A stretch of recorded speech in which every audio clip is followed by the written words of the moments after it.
ఈరోజు యూనిట్ 3 అయితే స్టార్ట్ చేద్దాం. Unit 3 name higher order linear differential equation 1. అయితే ముందు ఈ యూనిట్ 3లో సమ్స్ అర్థం కావాలి అంటే ముందు ఈ ఫార్ములాస్ రావాలి. ఈ యూనిట్ 3లో ఉన్న ఫార్ములాస్ రావాలి. అలాగైతేనే సమ్స్ ఈజీగా చేయగలం. కాబట్టి ఈరోజు నేను ఈ ఫార్ములాస్ పైన వీడియో చేస్తున్నాను. రేపటి నుంచి సమ్స్ చెప్తాను.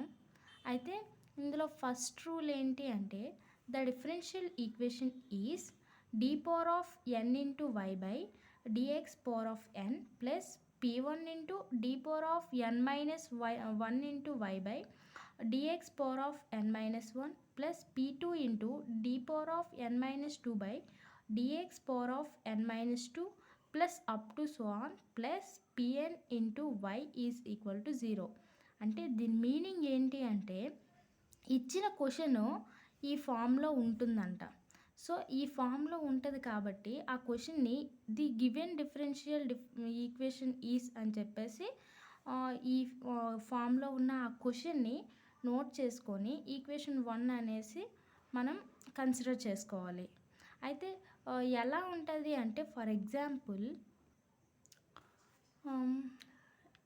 Some d cube y by dx cube plus 2 into d square y by dx square minus 5 into dy by dx plus 3 into y is equal to 0 ఈ ఫామ్లో ఉంటుంది. సో ఈ ఈక్వేషను ఈ ఫామ్లో ఉన్న ఈక్వేషను సిమిలర్గా ఉంటాయి. ఎందుకంటే దీన్ని ఆధారంగా తీసుకొని ఇది రాశాను. అంటే దీనికి ఇది ఎగ్జాంపుల్గా చెప్తున్నాను. అంటే ఇచ్చిన క్వశ్చన్ మ్యాక్సిమం ఇలా ఉంటుంది. ఈ ఫామ్లో ఉంది అంటే ఈ ఫామ్లో ఉంటుంది అని అర్థం. ఇక్కడ ఈ ఈక్వేషన్లో చూసుకుంటే ఫస్ట్ టర్మ్లో పవర్ ఆర్డర్ n ఉంది. దాని తర్వాత టర్మ్కి వచ్చేసరికి n కంటే ఒక నెంబర్ తగ్గింది, దాని తర్వాత ఇంకొకటి తగ్గింది, అలా తగ్గుతూ వస్తాయి. సేమ్ ఎలా అంటే ఇక్కడ పవర్ ఆర్డర్ ఏముంది 3 ఉంది. సో 3 తర్వాత ఈ టర్మ్కి వచ్చేసరికి 2 అయ్యింది, ఈ టర్మ్కి వచ్చేసరికి 1 అయ్యింది. ఈ d పవర్లో వాల్యూ అలా అనమాట. అండ్ ఇక్కడ d పవర్లో ఏముందో dx పవర్లో అదే ఉంది. ఇక్కడ కూడా అంతే. అంటే ఈ ఈక్వేషన్ ఈ ఫామ్లో ఉంటుంది. సో దానికి ఎగ్జాంపుల్ ఇదన్నమాట. సెకండ్ రూల్ ఏంటి అంటే the differential equation in operator form is అని చెప్పేసి d power of n into y plus p1 into d power of n minus one into y plus p2 into d power of n minus two into y plus up to so on pn into why is equal to 0. మీకు చెప్పడం మర్చిపోయాను. ఇక్కడ ఈ ఈక్వేషన్ని compare చేసుకున్నప్పుడు ఇక్కడ p1 అంటే ఎంత, ఈ వాల్యూ, p2 అంటే -5, p3 అంటే 3, అలా అనమాట. ఈ సెకండ్ రూల్ ఏం చెప్తుంది అంటే ఇచ్చిన ఫస్ట్ ఈక్వేషన్ ఇచ్చిన క్వశ్చన్ని ఈక్వేషన్ నెంబర్ 1గా మనం కన్సిడర్ చేసాం కదా, ఆ ఈక్వేషన్ నెంబర్ 1 తాలూకా ఆపరేటర్ ఫామ్ని ఈ ఈక్వేషన్ అంటారు. ఈ ఈక్వేషన్ని సెకండ్ ఈక్వేషన్గా కన్సిడర్ చేస్తాం. ఫర్ ఎగ్జాంపుల్ ఇప్పుడు మనము ఎగ్జాంపుల్గా ఈ ఈక్వేషన్ తీసుకున్నాం కదా, దీనికి ఆపరేటర్ ఫామ్ ఎలా రాయాలి అంటే d cube plus 2 into d square minus 5 into d plus 3 into y is equal to 0. అంటే ఇక్కడ క్యాపిటల్ D వాల్యూ వచ్చేసి d బై dx వస్తుంది. కాబట్టి చూడండి d బై dx ఆఫ్ ఇక్కడ క్యూబ్ ఉంది, సో d క్యూబ్ ప్లస్ ఇక్కడ ప్రతి టర్మ్కి y మల్టిప్లేట్ అయ్యి ఉంది కాబట్టి ప్రతి టర్మ్లో y ఇలా కామన్ తీసి లాస్ట్కి టర్మ్ మొత్తానికి y మల్టిప్లికేట్ చేసాము అలా అనమాట. సో ఈ ఫామ్లో ఉన్న ఈక్వేషన్ని ఈ ఫామ్లో రాయడాన్ని ఆపరేటర్ ఫామ్ అంటారు. సో ఆపరేటర్ ఫామ్ని ఈక్వేషన్ నెంబర్ 2గా కన్సిడర్ చేసాం కదా, the operator form equation 2 in F of D into why is equal to 0. అంటే ఈ ఈక్వేషన్ని కదా ఆపరేటర్ ఫామ్నే కదా ఈక్వేషన్ 2 అనుకున్నాం. సో ఇప్పుడు ఈ ఈక్వేషన్ ఎలా ఉంది, డీల్లో ఉంది. అంటే for example X cube plus X square minus 5x plus 3 equal to 0 అనే ఈ ఈక్వేషన్ని మనం ఎలా రాస్తాం అంటే ఇది ఏ ఫామ్లో ఉంది అనుకుంటాం, ఎక్స్ ఫామ్లో ఉంది అని చెప్తాం కదా. దీన్ని ఫంక్షన్స్లో రాయాలి అంటే ఎఫ్ ఆఫ్ ఎక్స్లో ఉంది అని చెప్పేసి ఇలా చెప్పుకుంటాం కదా. అలాగే దాన్ని బట్టి చూసుకుంటే ఇది డి ఫామ్లో ఉంది కాబట్టి దీన్ని ఫంక్షనల్గా రాసుకోవాలి అంటే ఎఫ్ ఆఫ్ డీలా రాసుకోవచ్చు. అండ్ ప్రతి టర్మ్కి వై మల్టిప్లేట్ అయ్యి ఉంది కాబట్టి f of D into why is equal to 0. ఈ టర్మ్ మొత్తాన్ని ఇలా రాయొచ్చు అనమాట. ఈ డి ప్లేస్లో ఎంని అప్లై చేయడాన్ని యాక్సిలరీ ఈక్వేషన్ అంటారనమాట. అంటే థర్డ్ రూల్ ఏంటి అంటే ద యాక్సిలరీ ఈక్వేషన్, ఈ యాక్సిలరీ ఈక్వేషన్నే ఏఈగా చెప్పుకోవచ్చు, in F of M is equal to 0. దాన్ని ఈ యాక్సిలరీ ఈక్వేషన్ ఫామ్ ఇలా ఉంటుంది అనమాట. ఫర్ ఎగ్జాంపుల్ ఇక్కడ మనం ఒక ఈక్వేషన్ తీసుకున్నాము, దానికి ఆపరేటర్ ఫామ్ రాసాము. సో ఇక్కడ ఎఫ్ ఆఫ్ డి వాల్యూ ఎంత, D cube plus 2d square minus 5d plus 3 కదా. ఈ మొత్తం f of D value into why is equal to 0. అది f of D into why is equal to 0 అంటే ఈ మొత్తం ఎఫ్ ఆఫ్ డి వాల్యూ, ఇది y 0. So ఈ equation, ఈ ఆపరేటర్ ఫామ్ని ఇలా రాసుకున్నాము. అండ్ ఇలా రాసుకున్న దాన్ని ఈ డి వాల్యూలో ఎం వాల్యూ అంటే ఈ ఎఫ్ ఆఫ్ డి వాల్యూ ఇది కదా. సో ఈ ఎఫ్ ఆఫ్ డి వాల్యూలో ఎం వాల్యూ అప్లై చేయాలి. అంటే F of M is equals to M cube plus 2m square minus 5m plus 3. అంటే ఈ టర్మ్ని, దీన్నే ఈక్వేషన్నే యాక్సిలరీ ఈక్వేషన్ అంటారు. ఇచ్చిన ఈక్వేషన్ని ఆపరేటర్ ఫామ్ కట్టాలి, ఆ ఆపరేటర్ ఫామ్కి యాక్సిలరీ ఈక్వేషన్ ఇలా కట్టాలన్నమాట. నెక్స్ట్ రూల్ ఏంటి అంటే since the equation of degree n then it will have n roots. అంటే ఈ ఈక్వేషన్లో హయ్యర్ డిగ్రీ ఎంత, డిగ్రీ హయ్యర్ ఆర్డర్ ఎంత, ఎన్. సో ఈ ఈక్వేషన్ని సాల్వ్ చేసినప్పుడు ఎన్ రూట్స్ వస్తాయి అని అర్థం. అంటే ఈ ఈక్వేషన్ ఉంది కదా, ఈ ఈక్వేషన్ తాలూకు డిగ్రీ ఎంత, 3. సో ఈ ఈక్వేషన్ని మనం ఇలా ఆపరేటర్ ఫామ్ చేసాము, ఆ ఆపరేటర్ ఫామ్కి యాక్సిలరీ ఈక్వేషన్ కట్టాము. ఈ ఈక్వేషన్కి మనం రూట్స్ కట్టినప్పుడు 3 రూట్స్ వస్తాయంట. ఎందుకు అంటే ఈ ఈక్వేషన్లో డిగ్రీ ఏముంది, 3 ఉంది కాబట్టి రూట్స్ కూడా 3 వస్తాయి. But roots are of 3 types. First one is roots are real and distinct, and second one is roots are real and equal, and third one is roots are real and complex. అంటే ఒక ఈక్వేషన్ని solve చేసినప్పుడు first point ఏంటి, roots are real and distinct. అంటే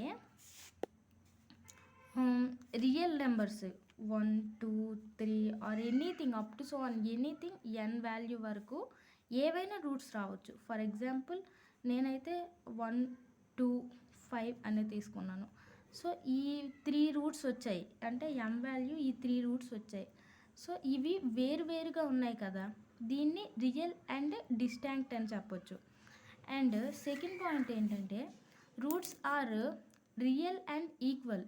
అంటే roots ఎలా రావచ్చు అంటే M is equals to 1, 1 and 2, 5 or 1, 5 and 4 or anything. కాకపోతే ఎక్కడో ఒక టర్మ్ మాత్రం ఈక్వల్ వస్తాయి అన్నమాట.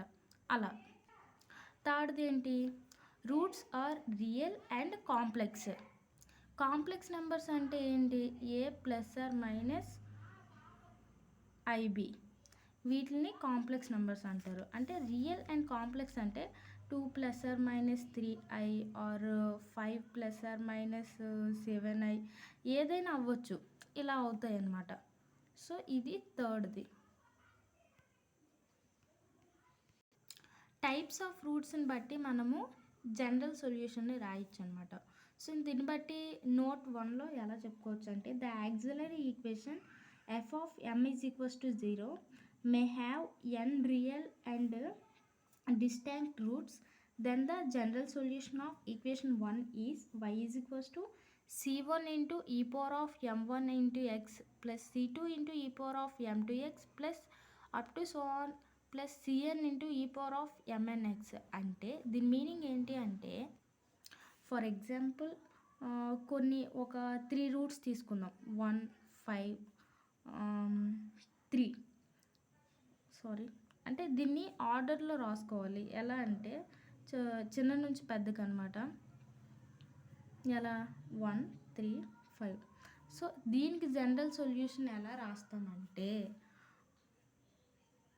ఇప్పుడు ఈ ఈక్వేషన్ని మనం తీసుకున్నాము. ఆ ఈక్వేషన్కి ఆపరేటర్ ఫామ్ కట్టాము, దానికి యాక్సిలరీ ఈక్వేషన్ కట్టాము.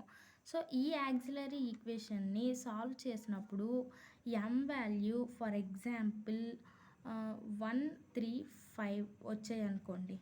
అప్పుడు దానికి జనరల్ సొల్యూషన్ ఏమవుద్ది అంటే y is equals to c1 e power of 1 into X plus c2 into ఈ పవర్ ఆఫ్ ఈ 3 ఎమ్ వాల్యూసే కదా.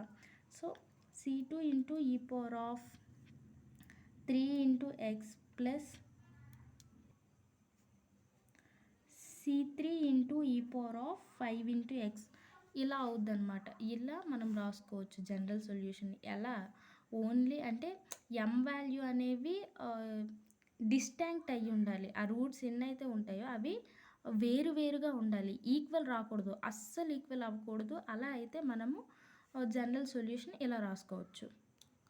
నోట్ 2 వచ్చేసి the auxiliary equation f of M is equal to 0 have m roots say m1 m2 up to so on mn.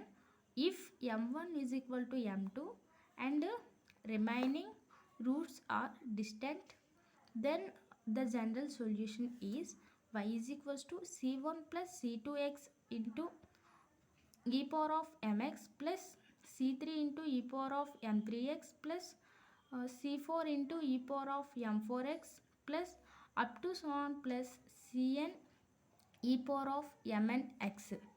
అంటే for example M value ఈ 4 roots వచ్చాయి. ఈ 4 రూట్స్లో ఈ 2 రూట్లు ఈక్వల్గా ఉన్నాయి, 2నే వచ్చాయి. కాబట్టి దీనికి జనరల్ సొల్యూషన్ ఏమవుద్ది అంటే y is equals to c1 plus c2x into ఈ పవర్ ఆఫ్ ఏముంది ఈక్వల్గా 2 ఉంది కాబట్టి 2x ప్లస్ ఇవి 2 టర్మ్స్ అయిపోయాయి కాబట్టి c3 ఇంటూ ఈ పవర్ ఆఫ్ ఫర్ ఎగ్జాంపుల్ ఇది 3 కాకుండా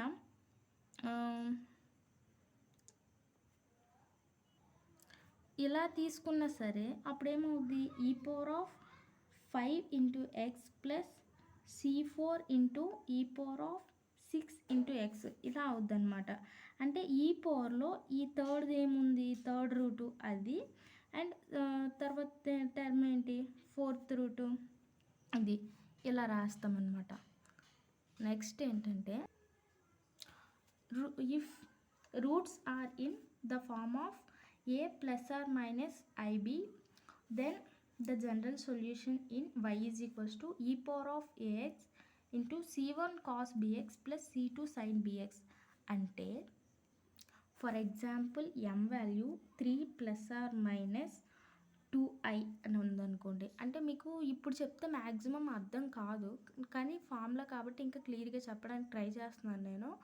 మీకు సమ్స్ చెప్పేటప్పుడు ఇంకా క్లారిటీగా అర్థమవుతుంది. ఇప్పుడు ఎలా ఎమ్ రూట్ ఏమొచ్చింది, ఇలా వచ్చింది కదా 3 plus or minus 2i. So దీన్ని మనం ఎలా రాసుకోవచ్చు అంటే y ఈజ్ ఈక్వల్స్ టు ఇది మనం ఎలా రాస్తాము, ఏ ప్లస్ ఆర్ మైనస్ బిఐ అనే కదా. సో ఈ పవర్ ఆఫ్ రియల్ నెంబర్ ఏంటి 3x into C1 cos b అంటే ఇమాజినరీ 2a కదా, so 2x plus C2 into sine 2x ఇలా వస్తుంది general solution. For example next rule ఏంటి అంటే if roots are in repeated complex numbers then the general solution is y is equals to e power of ax into C1 plus C2x into cos hx plus C3 plus C4 into x into sine bx. అంటే already వచ్చిన అంటే ఒకసారి m is equals to 3 plus or minus 2i వచ్చింది, and second time కూడా మళ్ళీ అలాగే 3 plus or minus 2i వచ్చింది. అంటే m వాల్యూనే మొత్తం ఇవి 4 రూట్స్ వచ్చాయి అనుకోండి. అప్పుడు ఎలా కడతామంటే general solution y is equals to e power of 3x C1 plus C2x into cos hx plus C3 plus C4x into sine hx ఇలా కడతాం అన్నమాట. నెక్స్ట్ రూల్ ఏంటి అంటే if roots are in the form of a plus or minus root b then the general solution is y is equals to e power of ax C1 cos h into root bx plus C2 sin h into root b into x. అంటే m value 3 plus or minus root 2 అని వచ్చింది అనుకోండి. అప్పుడు general solution y is equals to e power of 3x into C1 cos h into root 2x plus C2 sin h into root 2x ఇలా రాయొచ్చు అనమాట. ఇవి మొత్తం formulas. Thank you for watching.